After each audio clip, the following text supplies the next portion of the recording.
예수님의 부활이 일어나기 전까지 부활이라는 개념은 어디에도 없었습니다. 유대인들에게도 없었고요, 이방인들에게도 없었고, 그리스 로마 신화에도 없었습니다. 그리스 로마 신화는 영혼 불멸에 대해서는 얘기했죠. 또 유대교에서는 마지막 날에 모든 의인들이 부활할 것이라고 하는 얘기는 했습니다. 그러나 역사의 한 복판에서 어떤 한 사람이 죽은 자들 가운데서 일어나게 될 것이라고 하는 것, 그리고 우리의 썩을 몸이 아니라 우리로서는 지금 상상할 수 없는 그런 새로운 몸으로 부활할 것이라고 하는 것에 대해서는 그런 개념 자체가 없었습니다. 그렇기 때문에 예수님께서 그냥 부활하시고 떠나버리면 제자들로서는 이 부활이라는 것이 무엇인지 이해할 수가 없었습니다. 그래서 예수님은 여러 번 제자들에게 나타나셔서 부활이 어떤 것이고, 그리고 부활이 무엇을 의미하는지를 제자들에게 이해시켰습니다. 그래야만 부활의 복음을 전할 수 있었기 때문이지요. 그렇게 하는데 40일이 필요했던 겁니다. 성경에서 숫자 40은 특별한 의미를 가지고 있습니다. 노아 시대의 홍수가 40일 동안 내렸지요. 모세가 시내산에서 율법을 받으면서 보낸 시간이 40일이었습니다. 엘리야가 호렙산에서 보낸 날도 40일이었고요.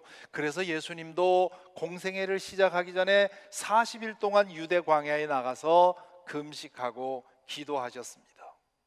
이 40은 무엇인가가 충분하게 무르익는 데 필요한 최소한의 시간이었던 것입니다. 부활하신 지 40일째 되었을 때 예수님은 더 이상 가시적으로 당신의 모습을 보여주지 않으셨습니다. 그것을 두고 우리는, 성경은 승천하셨다 그렇게 표현합니다. 이 승천했다는 말은 비유입니다. 실제 일어난 사건은 뭡니까? 육신을 입고 우리 가운데 오셨던 하나님의 아들이 다시 하나님의 상태로 옮겨간 것입니다.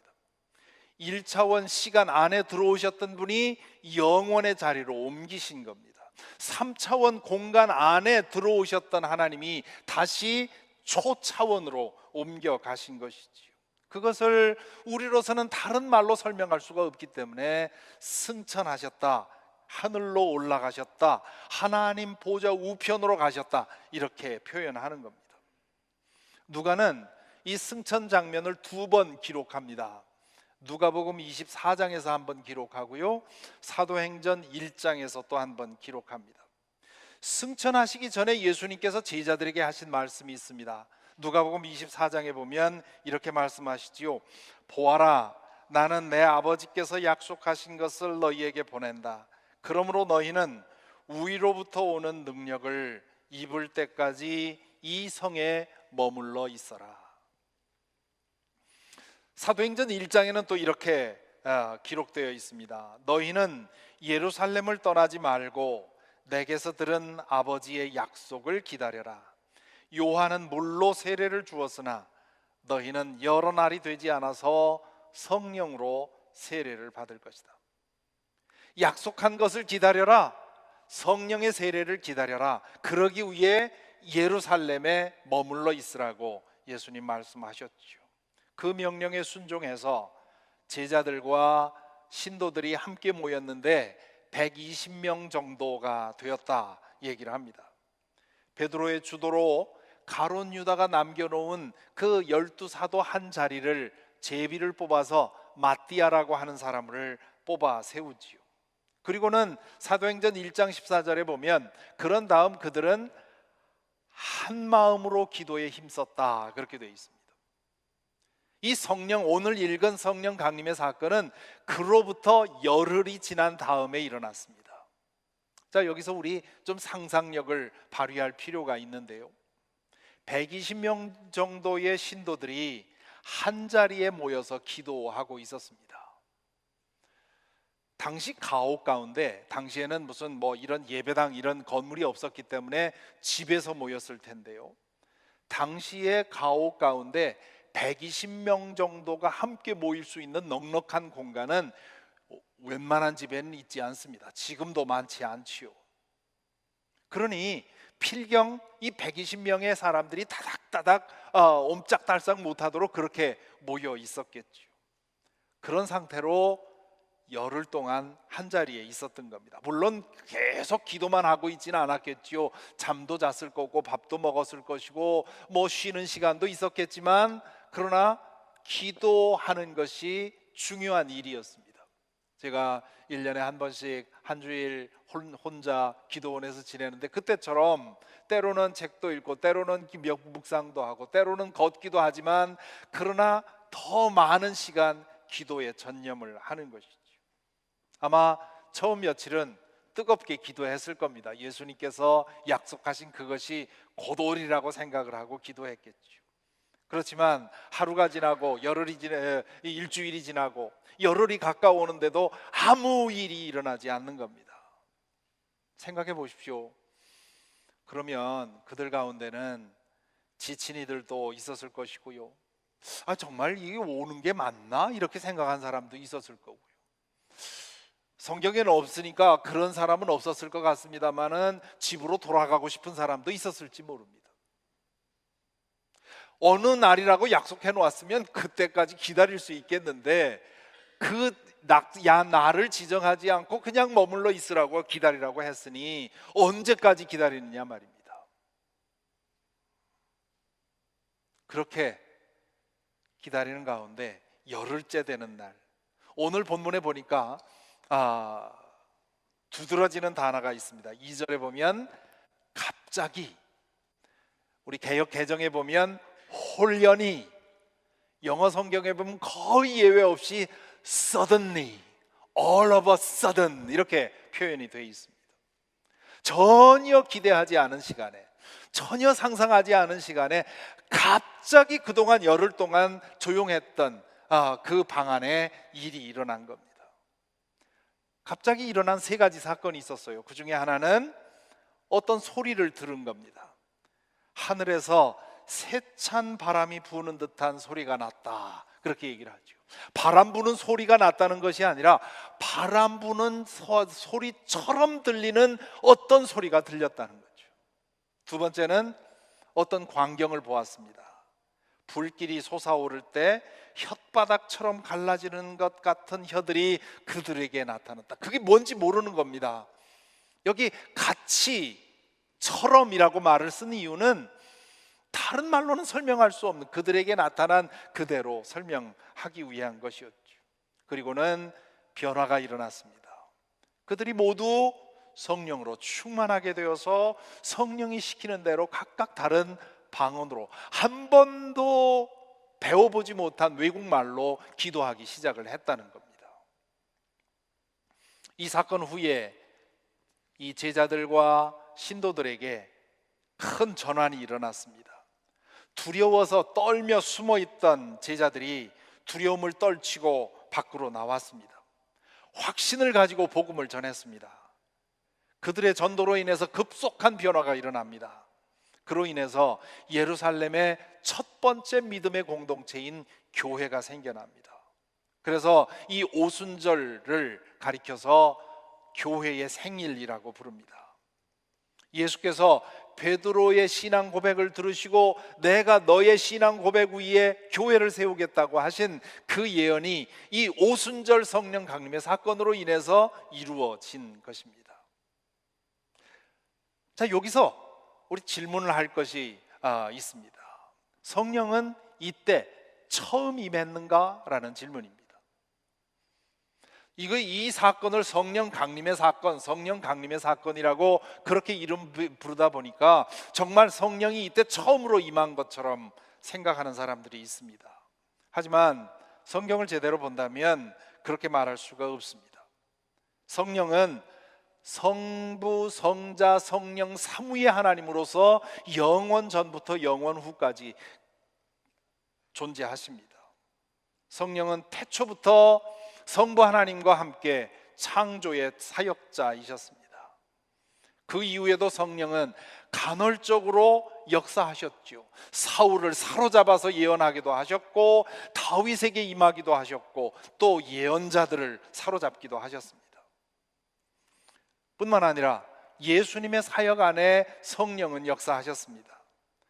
그분은 우리 좀 전에 사도신경에서 고백한 대로 성령으로 잉태되셨고요, 또 세례를 받을 때 성령이 비둘기처럼 그분에게 임했다는 기록도 있습니다. 또한 그분은 귀신을 내어 쫓고 질병에 걸린 사람들을 고치면서 이건 성령의 능력으로 하는 것이라 말씀을 하셨고요, 또 제자들을 전도하러 보내면서 성령의 능력을 부여하셨습니다. 그리고 부활하신 후에 제자들과 만났을 때 그들에게 후 숨을 불어넣으면서 성령을 받으라고 하셨습니다. 따라서 성령은 태초부터 계셨고 역사하셨습니다. 그리고 제자들에게는, 다른 사람은 몰라도 적어도 제자들에게는 성령이 임해 있었습니다. 다만 이때까지 성령은 특별한 사람들에게만, 선택된 사람들에게만 임했던 겁니다. 그렇다면 이 오순절날 일어난 사건은 뭡니까? 첫째, 제자들에게는 그들 가운데 내주하고 있던 성령께서 그들을 압도하고 사로잡은 사건입니다. 그들에게 성령이 없는 상태에서 성령이 임했다는 뜻이 아니라 그들에게 임했던 성령이 갑자기 호련히 그들을 사로잡아 뒤집어 엎은 것이지요. 그것을 영어로 manifestation of the Holy Spirit, 그렇게 얘기를 합니다. 그들 가운데 임했던 성령께서는 그동안에는 은밀하게 조용하게 보이지 않게 역사하셨는데 오순절날에 열흘째 되는 날 갑자기 호련히 급격하게 세차게 그들 가운데서 역사하셨다는 뜻입니다. 또한 그곳에 모여있던 다른 신도들에게는 제자들과 함께 처음으로 성령의 강력한 역사에 사로잡힌 겁니다. 과거에는 특별한 사람들에게 특별한 경우에만 임했던 성령이 이제는 모두에게 임한 것이지요. 사도 베드로가 이제 이 사건 후에 거기에 모여있던 유대인들에게 설교를 하는데요, 그러면서 그들에게 설교하면서 예언자 요엘의 예언을 인용합니다. 그 예언에서 요엘 선지자가 뭐라고 합니까? 요엘 선지자를 통해서 하나님께서 이렇게 말씀하시지요. 마지막 날에 나는 내 영을 모든 사람들에게 나누어 주겠다. 남종과 여종에게 모두에게 주겠다. 왕과 예언자와 특별한 사람에게만 주는 것이 아니라 이제는 종들까지, 하찮아 보이는 사람들까지 모든 사람들에게 다 영을 나누어 주겠다고 하셨습니다. 예수께서는 마지막 제자들과 함께 식사를 나누는 자리에서 내가 떠나면 또 다른 보혜사를 보내주겠다고 하셨습니다. 그 약속이 오늘 오순절날에 이루어진 것입니다. 따라서 이 오순절날에 일어난 사건은 성령의 매니페스테이션입니다. 한 집에 모여 기도하던 120 신도들 사이에 성령께서 호련히 갑자기 세차게 격차게 강하게 역사하신 것이지요. 그로 인해서 좀 전에 말씀드린 것처럼 여러 가지 변화가 일어납니다. 두려움에 짓눌려 있던 제자들이 나가서 담대하게 복음을 전하기 시작합니다. 그로 인해서 수많은 사람들이 한꺼번에 회개하고 복음을 믿게 됩니다. 그리고 믿음의 공동체가 시작이 되었습니다. 승천하시기 전에 예수님께서 이렇게 되리라고 예언을 하셨죠. 우리 잘 아는 사도행전 1장 8절에 보면 이렇게 말씀합니다. 성령이 너희에게 내리시면 너희는 능력을 받고 예루살렘과 온 유대와 사마리아에서 그리고 마침내 땅 끝에까지 이르러 내 증인이 될 것이다. 이 말씀이 그대로 이루어진 겁니다. 무력했던 그들이 변화되었고요, 두려움을 떨치고 나가 복음을 전했고요, 그로 인해서 당하는 고난에 대해서 전혀 두려워하지 않았고요, 그렇게 해서 복음은 땅끝까지 퍼져나가는 역사가 사도행전에 기록이 되어 있습니다. 이렇게 본다면 예수님께서 이 성령 강림의 사건을 오순절날에 맞추신 이유가 있는 겁니다. 이스라엘은 6월절에 이집트의 노예살이로부터 해방이 되었습니다. 이제 자유하게 되었는데요, 그 자유를 어떻게 사용해야 되겠습니까? 하나님은 오순절에 율법을 주심으로써 그들이 이집트로부터 해방되어 얻은 자유를 사용해서 하나님의 거룩한 제사장의 백성이 되게 하셨습니다. 마찬가지로 예수님은 십자가에 달려 죽으심으로 새로운 유월절을 이루셨습니다. 죄의 노예가 되어 있던 우리에게 해방을 주셨습니다. 그러면 이제 죄로부터 자유해진 우리의 심령을 가지고 무엇을 위해 살겠습니까? 그것을 하나님의 뜻과 하나님의 영광을 위해서 사용하도록 성령을 부어 주신 것입니다. 그러니 이 일을 하기에 오순절만큼 좋은 날이 따로 없었던 것이지요.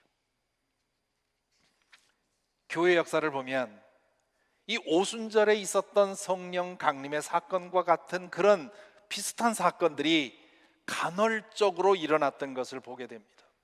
어느 한 지역에서 어떤 사람들을 통해서 성령께서 강력하게, 호련히, 갑자기, 세차게, 드라마틱하게 역사하는 그런 일들이 있었습니다. 그로 인해서 대대적인 회개운동이 일어나고 개혁운동이 일어나고요, 그것이 교계의 상황을 바꾸게 되고요, 그리고 그 결과로 사회가 변화되는 역사가 일어났습니다. 오순절 성령 강림의 사건은 교회를 처음 시작시켰다는 점에서 독특한 유일무이한 사건입니다.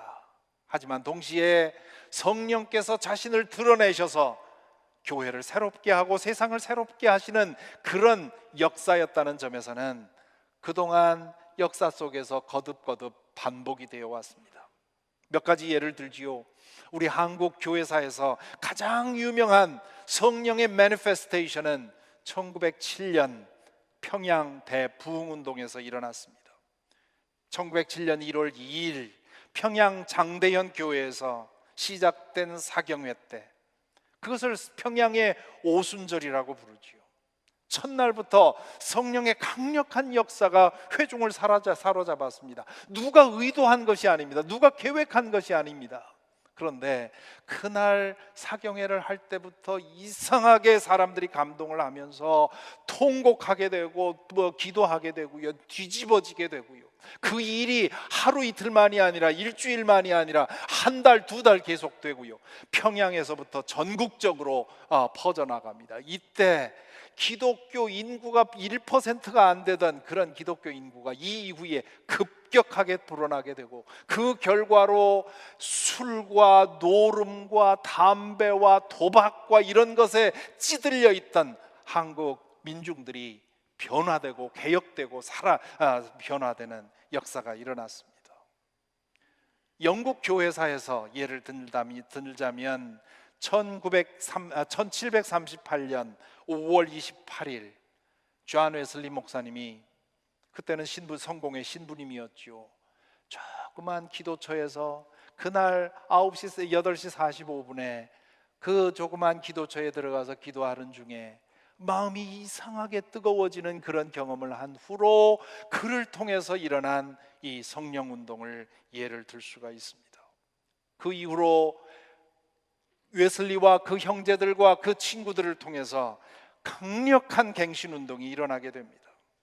기독교가 쇠퇴하고, 그리고 종교인들이 부패하고 도덕적으로 아무런 영향을 발휘하지 못하던 영국 성공회가 속속들이 썩어가고 있던 그 시기에 성령의 강력한 역사가 일어나서 그 교계를 바꾸게 되고, 그리고 그로 인해서 사회가 변화가 됩니다. 그래서 역사가들은 영국이 프랑스가 겪었던 피해 혁명을 피할 수 있었던 것은 감리교를 통해서 일어난 이 부흥운동이었다고 하죠. 비슷한 시기에 미국 뉴 잉글랜드 지방에서도 대각성운동이 일어납니다. 조지 휘필드라든가 조나단 에드워드 같은 사람들에 의해서 주도되었던 거대한 대각성 운동이 있었습니다. 이 가운데 중심이 되었던 조나단 에드워드 목사는 설교를 할 때 아주 조용조용했다고 합니다. 그런데도 불구하고 설교하는 중에 자신의 죄를 깨닫고 통곡하고 뒤집어지고 쓰러지고 하는 일들이 일어나게 됐고요, 그것이 조나단 에드워드만이 아니라 그 시대의 뉴 잉글랜드 지방을 휩쓸게 됩니다. 그로 인해서 쇠퇴해가던 기독교가 변화가 되고요, 그리스도의 신앙적인 그런 열심을 잃었던 많은 교인들이 변화가 되고요, 그로 인해서 미국 사회가 도덕적으로 새로워지게 됩니다. 이런 예를 들자면 한이 없습니다. 가장 최근의 예로는, 미국의 예로는 1995년 6월 18일 어버이 주일에 플로리다의 펜사콜라에서 일어난 성령의 나타나심입니다. 펜사콜라 아웃포링이라고도 부르고 브라운스빌 리바이벌이라고도 부르는 5년 동안 엄청난 회개 운동이 폭발적으로 터져난 그런 사건을 기억할 수 있습니다. 이 모든 성령의 아웃포링 사건을 보면 적어도 두 가지의 특징이 있습니다. 하나는 사람이 의도하거나 계획한 것이 아닙니다. 성령께서 주권적으로 시간을 정해서 성령께서 주도하셨습니다. 호련히 갑자기 급하게 세차게 강하게 전격적으로 역사가 일어납니다. 둘째로는 그 운동을 통해서 대대적인 회개 운동이 일어나고 그로 인해서 사회가 변화되었다는 겁니다.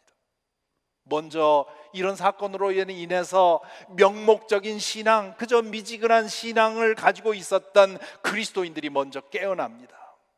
그리고 그들을 통해 복음이 폭발적으로 전해지죠. 그리고 그 결과로 사회적으로, 도덕적으로, 윤리적으로 변화가 됩니다.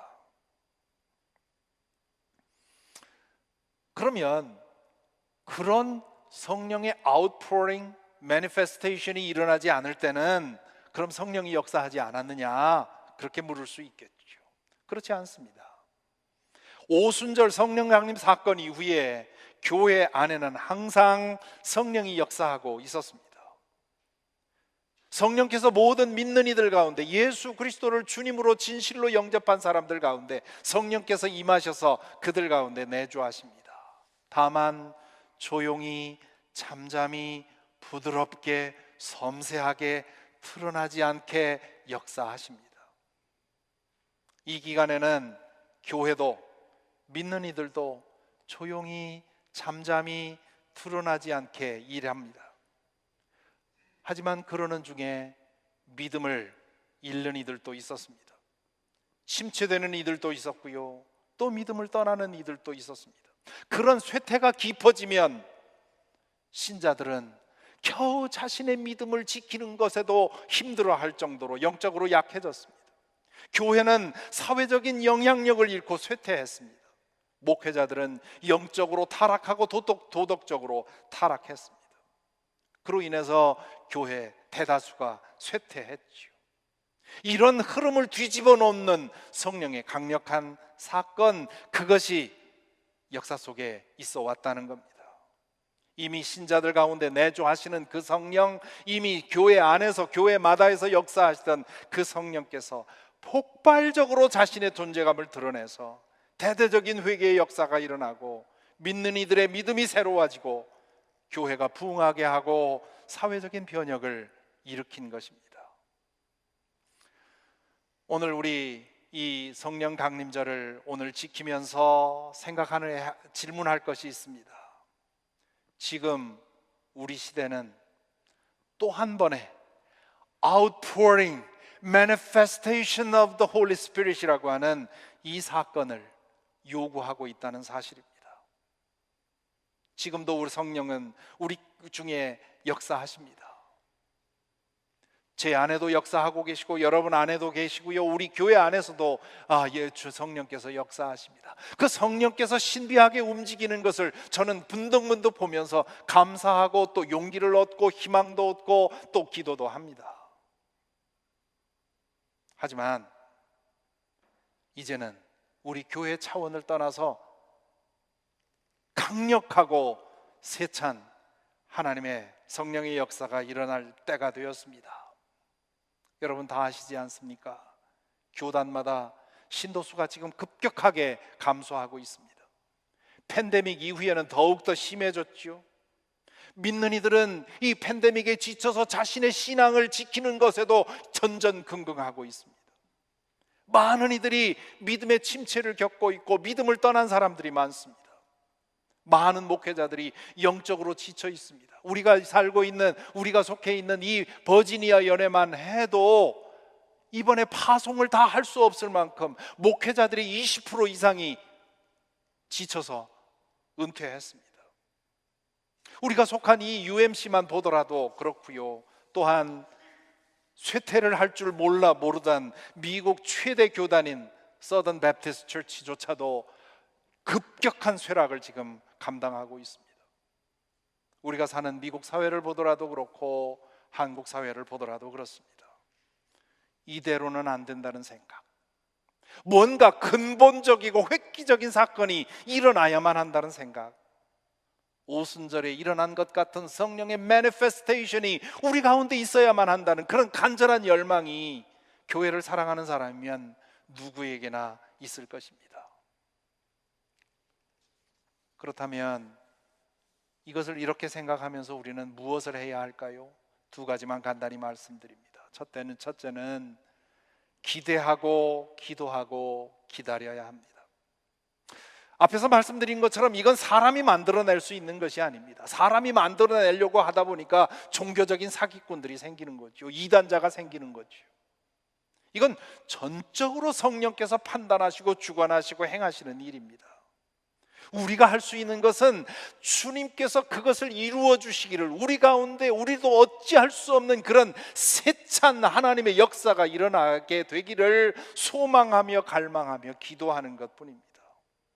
예수께서 제자들에게 이것을 기대하고 기도하라고 하신 것처럼 일제강점기 하에서 우리 조상들이 무언가 인간이 만들어낼 수 없는 변화가 일어나기를 소망하면서 기도했던 것처럼 오늘 우리도 우리 시대에 이 팬데믹의 침체를 걷어낼 만한 그런 획기적인 변화가 일어나기를 소망하고 갈망하고 기도해야 합니다. 그런 갈망과 그런 기도들이 합해질 때 성령께서 역사하실 줄로 믿습니다. 둘째로, 그것이 일어나기를 소망하고 기도해야 하는 것, 언제 그렇게 될지 알 수 없습니다. 그것이 속히 올지 아니면 몇 년 후에 올지 우리는 알지 못합니다. 그렇다면 그때까지 우리는 나만이라도, 우리 교회만이라도 깨어 있도록 힘써야 하겠습니다. 교회 침체기에도 깨어 있는 성도들이 있었습니다. 성령의 나타나심을 기도하며 사모한 그런 교회들이 있었습니다. 그들이 성령께서 선택한 그 시간에, 그 시점에 도구로 사용이 되었습니다. 그러기 위해 우리 안에 내주하시는 성령께 의지하십시다. 그 성령께 나를 온전히 내드려서 그 변혁운동이 우리 안에 세차게 역사하기 전에 먼저 내 안에 잠잠히 조용히 부드럽게 역사하시는 그 성령께서 나를 좀 더 강력하게 사로잡으셔서 나의 열심이 살아나고 나의 그 믿음이 살아나고 나의 생명력이 살아나고, 그래서 내 신앙이 이 내 삶에 그리고 내 사회에, 내가 가는 곳에 영향을 미칠 수 있도록 내가 깨어나는 것, 그리고 우리 교회가 깨어나는 것, 그것을 위해 기도하고 또한 갈망하며 또한 힘써야 할 것입니다. 지금은 기독교 침체 시기입니다. 성도들이 잠자고 있는 시기입니다. 이 시기에 하나님은 깨어있는 성도들을 찾으십니다. 깨어있는 교회를 찾으십니다. 저와 여러분이 그런 성도가 되고 그런 교회가 된다면 성령께서 정하신 그때에 우리가 거룩하게 사용될 줄로 믿습니다.